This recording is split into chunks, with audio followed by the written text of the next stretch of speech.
bienvenidos a Maficum. Hoy vamos a resolver un problema de campo magnético, ¿de acuerdo? Fijaos lo que nos plantea el ejercicio. Nos dicen que tenemos una bobina con N espiras y una superficie S, y resulta que acercamos un imán con un movimiento armónico simple, de manera que se acerca y se aleja de la bobina.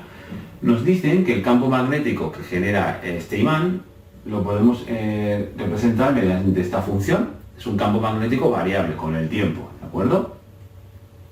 Y además nos dicen que es perpendicular a la superficie, por lo tanto, la superficie, el vector S ya es perpendicular a la superficie y el vector B está alineado con el vector S.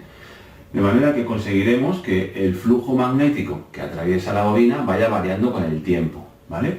En el apartado A me dicen, expresa el flujo magnético y la fuerza electromotriz inducida. Vamos allá. El flujo magnético, acordaros que es una magnitud que se calcula multiplicando el campo magnético por la superficie por el coseno del ángulo que forman estos dos vectores.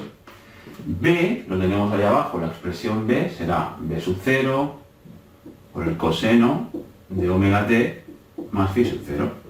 La superficie de la bobina es S, pues multiplicado por S. Y el ángulo, ¿qué ángulo forman B y S? Forman 0 grados, por tanto será el coseno de 0 grados. Si hacéis esto y lo arregláis un poco, simplemente os quedará la S pasa adelante, sería B sub 0 por S por el coseno de omega t más phi sub 0. Acordaos que el flujo se mide en Webers, esta sería la expresión del flujo que atraviesa una espira de la bobina, ¿de acuerdo? Como podéis ver, depende del tiempo. Luego me piden la fuerza electromotriz inducida. Recordar que la ley de Faraday lo que nos dice es que si el flujo magnético que atraviesa un circuito varía con el tiempo, conseguiremos inducir una corriente en ese circuito. Y la fuerza electromotriz de esa corriente se calcula con la ley de Faraday-Lenz, que lo que es esta de aquí. Lo que nos dicen es menos la derivada del flujo respecto al tiempo. Si tenemos n espiras, esta derivada la debemos multiplicar por el número de espiras, ¿de acuerdo? Entonces lo aplicamos, menos n, y ahora hay que derivar el flujo respecto al tiempo. Aquí tenemos la expresión del flujo, hay que derivarla respecto al tiempo. B sub 0 y S son constantes. Ahora hay que derivar esto. Primero derivamos lo de dentro, que sería omega, y luego multiplicado por la derivada del coseno, que es menos seno. Menos seno de omega t más phi sub 0. Este menos con este menos se nos va y nos quedará la siguiente expresión. N por B sub 0 por S por omega por el seno de omega t más phi sub 0. Esta será la expresión de la fuerza electromotriz en función del tiempo. A veces todo el término que hay aquí multiplicado antes del seno, esto de aquí lo llamamos E sub 0, que sería la fuerza electromotriz máxima, ¿de acuerdo? La fuerza electromotriz máxima, si queréis lo apuntamos aquí, es N por B sub 0 por S por omega. Ese es el término que hay delante del seno, ¿de acuerdo? Una vez hecho esto, vamos a hacer la segunda parte. En el apartado B, solo borro, lo que me piden es lo siguiente. Vamos a ver. En el apartado B me preguntan, ¿cuál es la intensidad máxima si la bobina tiene una resistencia R? Bueno, simplemente es aplicar la ley de Ohm, ¿de acuerdo? La ley de Ohm lo que me dice es que la fuerza electromotriz es igual a R por I. Si nos fijamos en las máximas, podemos despejar la intensidad máxima y sería la fuerza electromotriz máxima entre R. ¿Cuál es la fuerza electromotriz máxima? La expresión que tenemos allí. N por B sub 0 por S por omega. Y todo esto partido entre R. Por lo tanto, esto sería la I máxima.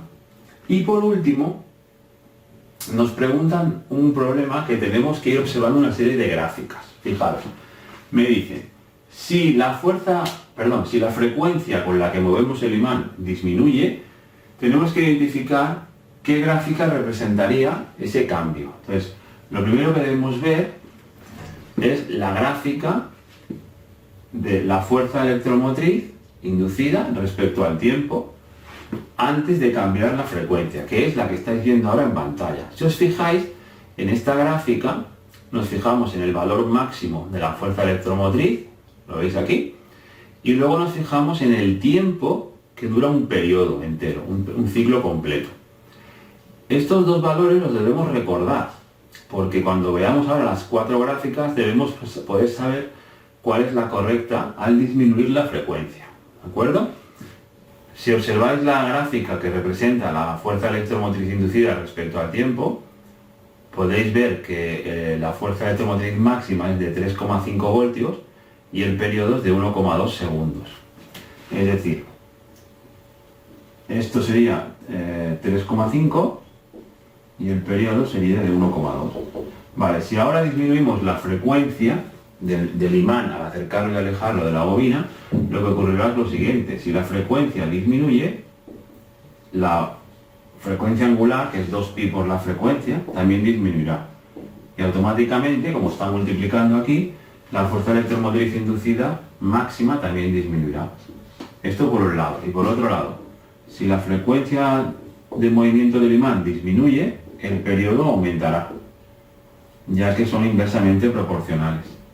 Con lo cual, de las 4 gráficas que vamos a poner, se deben cumplir estos dos requisitos. La fuerza electromotriz máxima debe ser menor que 3,5 y el periodo debe ser mayor de 1,2. Vamos a ver las 4 gráficas. Como podéis ver, la única gráfica que cumple estos dos requisitos es la gráfica A.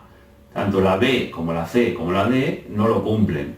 O bien porque la fuerza electromotriz máxima es mayor que 3,5, o bien porque el periodo es menor que 1,2. Por lo tanto, la gráfica que representaría una disminución de la frecuencia del imán respecto a la bobina es la gráfica A.